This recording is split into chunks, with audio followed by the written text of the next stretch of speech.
অনেক কবরের পাশে কুকুরেরা ঘেউ ঘেউ ঘেউ ঘেউ করে কান্না করে, গরু রশি সিরিয়া পালায় যায়, কারণ ওরা কবরের আযাব নিজের চোখে দেখতে পায়।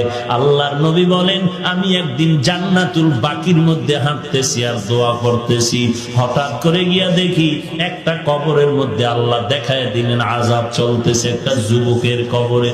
আমি এই যুবকের কেন আযাব হয় আল্লাহ থেকে জানতে চাইলাম।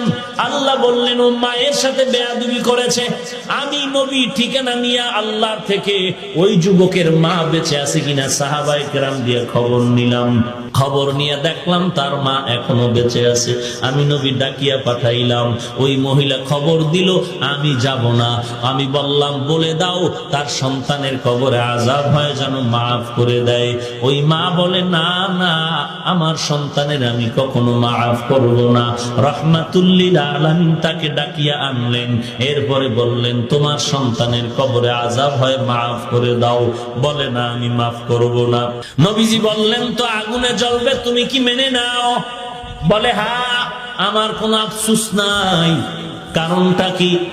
বলে, আমার সন্তান একদিন ঝগড়া করে বউয়ের সাথে তর্কর কারণে বউয়ের মায়ায় পড়ে আমি মায়ের সাথে এমন তর্ক জড়ায় দিল, একটা ইটা নিয়ে আমার মাথার উপরে আঘাত করলো, আমি জমিনের মধ্যে পড়ে গেলাম। আমার মাথার রক্ত বের হয়ে জমিন লাল হয়ে গেল। আমি এমন কান্নায় দুর্বল হয়ে গেলাম, আমার এই কষ্ট জীবনে আর অন্তর থেকে মুছবে না।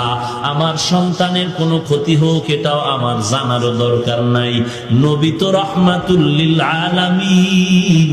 আল্লাহর নবী বলেন সাহাবাদেরকে তাড়াতাড়ি কেরোসিন আর লাকড়িয়ানো আগুন জ্বালাইয়া উপরে উঠাইয়া সন্তানের জ্বালায় দিও। নবী যখন আগুন জ্বালায়, নবী তাকায় দেখে মহিলার চোখ থেকে পানিগুলো বের হয়ে গেল। ডাক দিয়া কয়, ও নবী, আমার সন্তানের এই আগুনে জ্বালাইবেন না। আমার সন্তান হাজারো যদি অন্যায় করে, আমি নিজের চোখে তাকাইয়া সন্তানের কষ্ট সহ্য করতে পারবো না।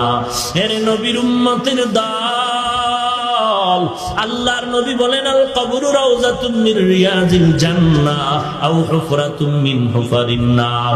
এর নবীর উম্মতের দল, আল্লাহর মুহাব্বত নিয়ে তওবা করে নাও।